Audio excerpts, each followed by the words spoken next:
everyone, and welcome back Yes. to our podcast, Balanced Steps. This is one of your hosts, Dr. Cynthia Correa Cedeno, board-certified podiatrist here in Orlando, Florida. My name is Dr. Board-certified podiatrist in Phoenix, Arizona. Phoenix, Orlando, two hot areas, Yes. nice and sunny today. Kind of chilly here. So a like little how bit, we but like. it's nice. Oh, well, there you go. Yeah. Yeah, but East Coast, West Coast. Mhm. One thing that I learned about Dr. Sondema told me that Arizona does not participate in daylight saving. Exactly. Florida does. Yes. So now we're 3 hours hours. difference. Or we were 2. Oh no, it's wonderful. Like, Uh-huh. I'm still like having a daylight savings like headache, Exactly. forgetting, sleeping less.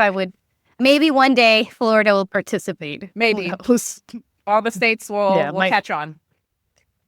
My family in Puerto Rico, they don't have daylight savings either. So I think now they're like an Ooh. hour ahead Yeah. or something like that. Okay. That's interesting. Yeah, but like how we like to start off our little podcast is just catching up with each other. As you know, we're in 2 different states. So how has your week been? Week has been good, has been very busy, which is a good thing. Did a lot of Carry Flex this week, and we recorded a Ooh. video recently on Carry Flex talking about just the system and how it works and ideal candidates for Carry Flex. So that was good. It's getting warmer here in Arizona. Summer is coming soon, so I had a repeat patient from last year and then a couple new ones that wanted Carry Flex. So that was good for me. But yeah, how about you? Any new updates? I went to Universal Studios in Orlando, Florida with my fiance's family, and we went on the Hagrid's ride. It was lots of fun. Mm-hmm. It was lots of fun. I loved it. And I did see a lot of people that would benefit from my services. I actually did see this. I saw this woman just like sitting down, and I almost went up to her, but I'm like, I don't know. She was tending to like her big toe. Her whole foot was out, and she had her foot on her husband. And she's like grimace in the face. And then I look at her toe and it's like red and swollen. So she has an infected ingrown toenail. And the husband just put some water on it and like a Band-Aid. And she just like put her infected toe back in her shoe and kept it moving. But I could tell she was like limping. I was like, oh, maybe I need to like figure out a way to find these people. But of course I noticed that. I was like, oh my God. Not the way. And yeah, if there are some people in Universal Studios or Disney, I got you here in Orlando. You do not need to walk around with a throbbing, infected toenail. Like, it was interesting. I know that we went to a jewelry store yesterday to find wedding bands, and the sales associate mentioned that I'm a podiatrist. So, you know, the vibes. As soon as you're a podiatrist, usually people will take off their shoe or just mention a foot thing that they have. So that's what she did. She took off her shoe in the middle of this jewelry store. And was I did surgery like 2 days ago. And she goes, I know it's bad. And I just can't help to do it. I'm like, well, you know, I could help you out with that. But if you want to do bathroom surgery, it's going to be good until it's not good. Yeah, I definitely have my story from yesterday. We see that a lot. And it's not that we don't like it. It's interesting, you know, to have that privilege that people literally whip out their shoes. Yes. It's wherever you're at.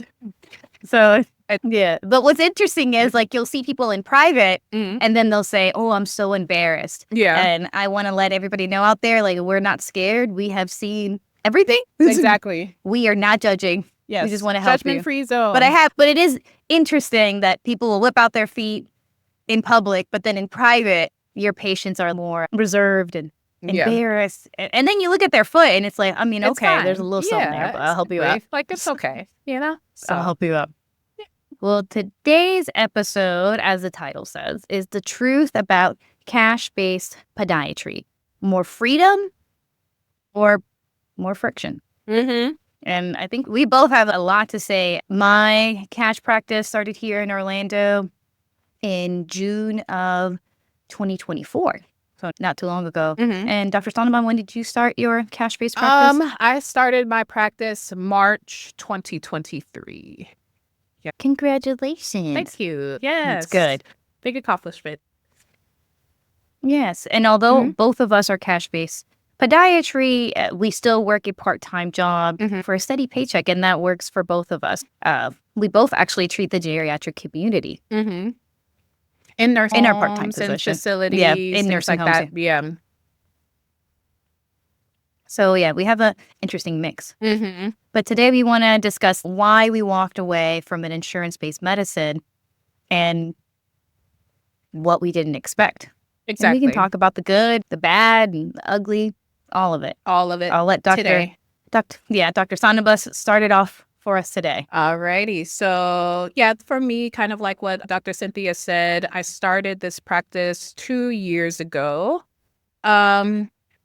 Usually the first question people ask when I mention that this practice is cash, they ask why.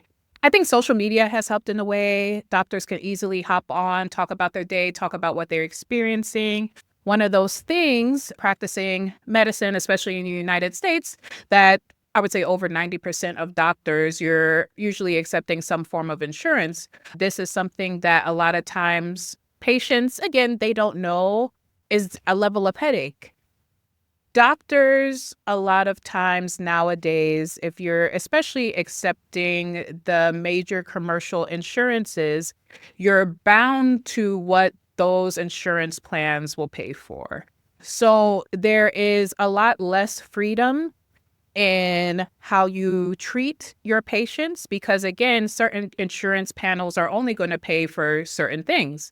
For example, in podiatry, hammer toe surgery reimburses us at a certain dollar price. If you do, let's say, 2 hammer toes in the OR, right? The first one will reimburse, which means insurance will pay the doctor X amount for performing that surgery. Okay, cool. You decide to do 2 in the OR. The second one pays a lot less than the first one. Effort that I have to put in to repair and more that liability, more risk of an infection. Yeah, and just to have malpractice insurance. All doctors have to carry malpractice insurance. If you're performing, especially surgery, your malpractice premiums are going to be a lot higher than a doctor that isn't performing surgery. Typically, there are some exceptions. So, you're doing what you need to do for your patients so that they get better, but the insurance company I'm choosing my words carefully. The insurance company, a lot of times, will choose and decide what they will pay for and what they will not pay for. And a lot of times it doesn't make sense.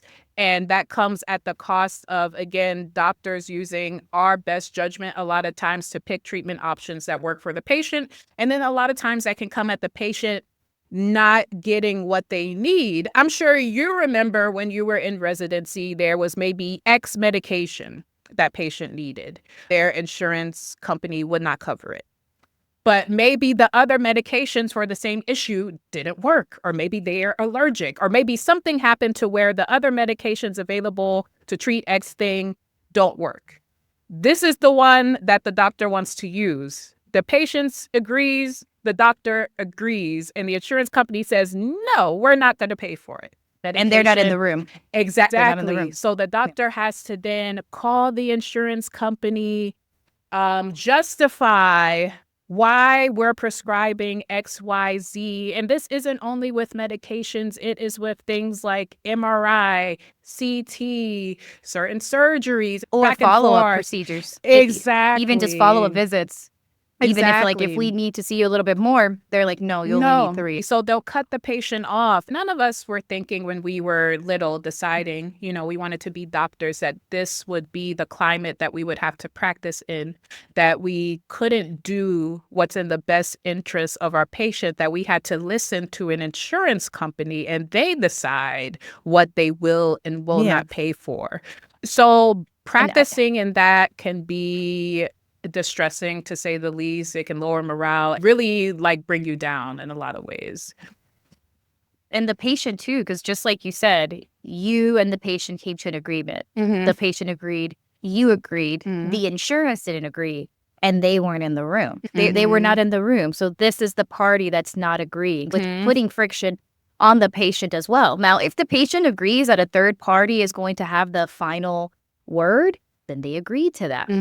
But then when you don't and you're not aware of that, then there comes all that confusion and that distress. Yeah. And the continuity of care, to have a flow that actually works for you and the patient, because you have this third party that's saying yay or nay. Yeah, and they really are holding the cards, because in an insurance model, if insurance decides not to pay, then care 9.9 times out of 10 is not going to continue. So they are really holding the reins.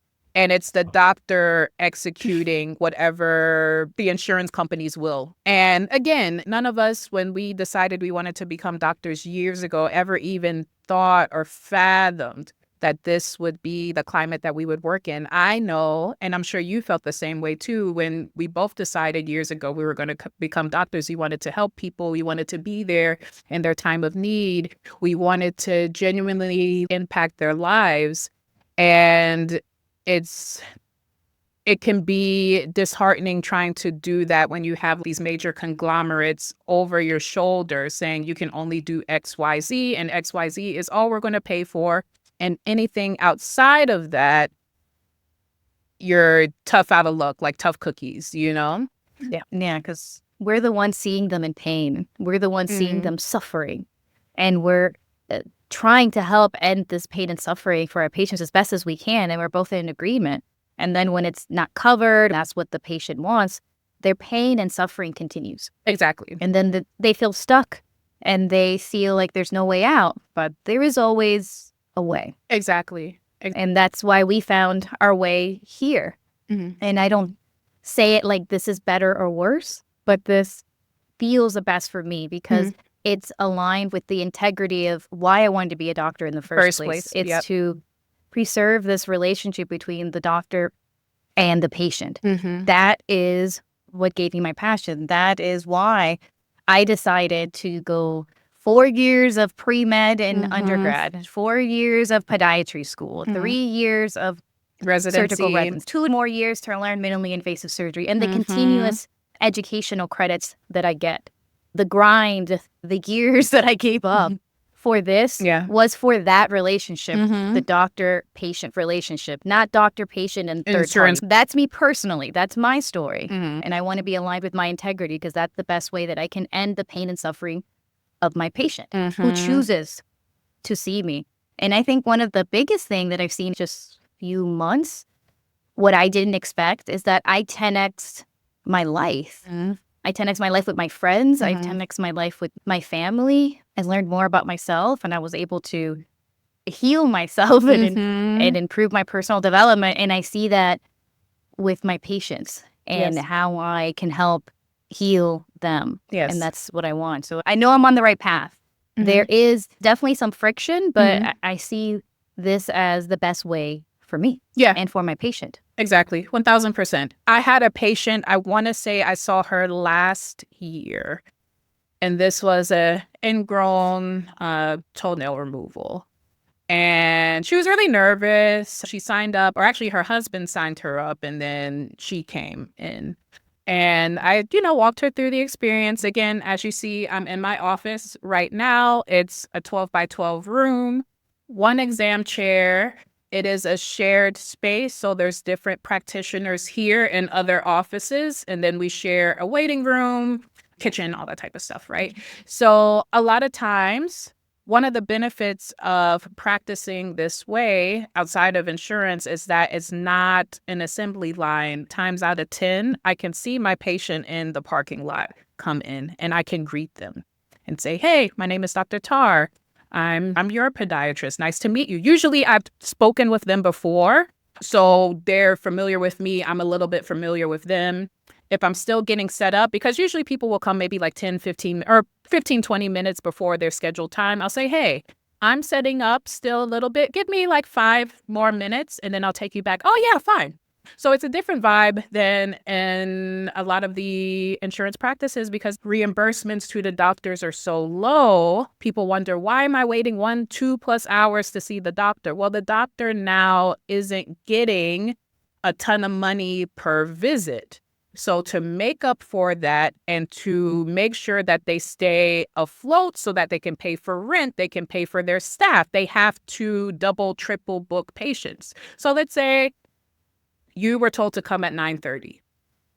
It's possible that that office also told somebody else to come at 9:30 and maybe a third person to come at 9:30. And if you have one slip up in that whole setup, then you're running 1-2 hours late. And then a lot of times you have 4, 5, 6 exam rooms going at the same time. So the doctor is just hopping to a room, hopping to a room, hopping to a room.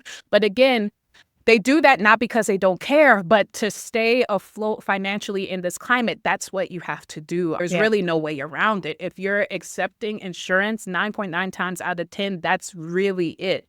To be able to keep your lights, you have to have 4, 5, 6 bodies in the chair at one time. Because Dr. Cynthia and I are out of network, a patient comes in, there's no one else in the waiting room 9 times out of 10. We can greet them, going over their medical history, all this, her and I. So I told her, hey, this is it. It's you and me. I decided to practice this way because I made a choice to practice this way. It's a lot slower of a process, but it's better because for those people that have like genuine anxiety, just about seeing the doctor in general, forget if you're having, a procedure done, but if you're just nervous to see the doctor, I have the time to sit with you because there's nobody else here. It's just me and you. Maybe someone came before, maybe someone's coming after, but for that block of time, I'm yours. I'm 100% yours. And I feel like that's kind of what's missing, I guess, now in modern medicine, especially in America, that human piece, that connection building is really missing. That humanality, that's what I felt. I was just like, I didn't feel like I had any dignity either as a physician. I felt like I had no dignity. I'm just going from room to room trying to catch up. I remember I had this one day, it was insane. So I had three people waiting, one person that I was doing a procedure on. And then my staff alerts me that one of our patients, while she was walking into the clinic, fell, hit the back of her head, and she's profusely bleeding. So I run outside, and I got some ABD pads, gauze pads, and pressed it against her head, waiting for EMS to come. And I'm holding her head and putting pressure on, then EMS comes. I walk back into the clinic. I have 3 patients waiting a procedure for me. And my patient's like, what took you so long? And I'm like, oh my God. I was like, what is life? I'm like, I just went outside because I'm like, my staff, couldn't handle that. I wasn't going to let her bleed out while we were waiting for EMS. And then my job expected me to just smoothly transition back after all of that with no break time, no second to breathe. Like, that wasn't human. Yeah. I wasn't treated like a human. That I was a robot, and I'm not a robot. Did I push through? Did I do my procedures? Did I see those patients? Yes. But I sacrificed my own humanity in order to do that. And it's not okay. It doesn't work for me. I see how I am. I have a front desk. She's a remote worker. So she takes the call. She helps me with a lot of administration work. But in the space that I go see my patients, if it's either at their house, a televisit, or in the office, I greet them. And some of them are taken back. A lot of them have said, oh, we're going back already? I was like, yeah, we're doing this thing. Come on. And the exam is the same thing. I really want to hear you. I want to understand you. Because, I'm the expert of the lower extremity, but I'm not the expert in Denise, your who's life. In front of me. Matt, Todd, Rishi. Insert your name in there. I'm not an expert in you. So once I understand your life, what you want and what are your goals, my job is to guide you there. No judgment, just to guide you there. Because sometimes patients want things that actually impose their goals. Yeah. So it's my job to not always people please, but to guide you. It's like, hey, I know that this is your goal, X. But if I give you what you want, you're not going to get to X. It can actually exacerbate what's going on. So I see myself as a guide, and my patients appreciate that because they know if they went somewhere else, they would have just given them the thing and told them to keep on going. Yeah, because they've got 20 people behind them, and they've got maybe 15 minutes on patient. But I'm here. I'm invested in you. You invested in me. I want to be part of this journey. I want to help you. I'm in. I got you. And I have the type of mind that does not stop working until I find the why. Exactly. So it's a good thing for this profession, not all the time. So I'm learning to differentiate that. But it's good. I see the change, and that's what keeps me going. I think about all of the people that I can help and really help them heal. And that is an energy that I can always tap into. And my patients, they see that difference. Oh, yeah. I feel like practicing in this way is more fulfilling on my end in a lot of different ways. Again, for me, because I always crave that. For example, I've been, very into, I guess, lifestyle medicine, I would say, since 2014. In my personal life, but also with patients as well. We're in the middle of a epidemic when it comes to diabetes and, all these chronic diseases in America. So once I found out what a lot of different things can do for the human body and how we can lower the risk of certain things happening, like amputations. Podiatrists, we deal with the effects of chronic circulation problems, poor circulation to the diabetes, chronic kidney disease, all those things that can lead to amputations. We perform amputations as well.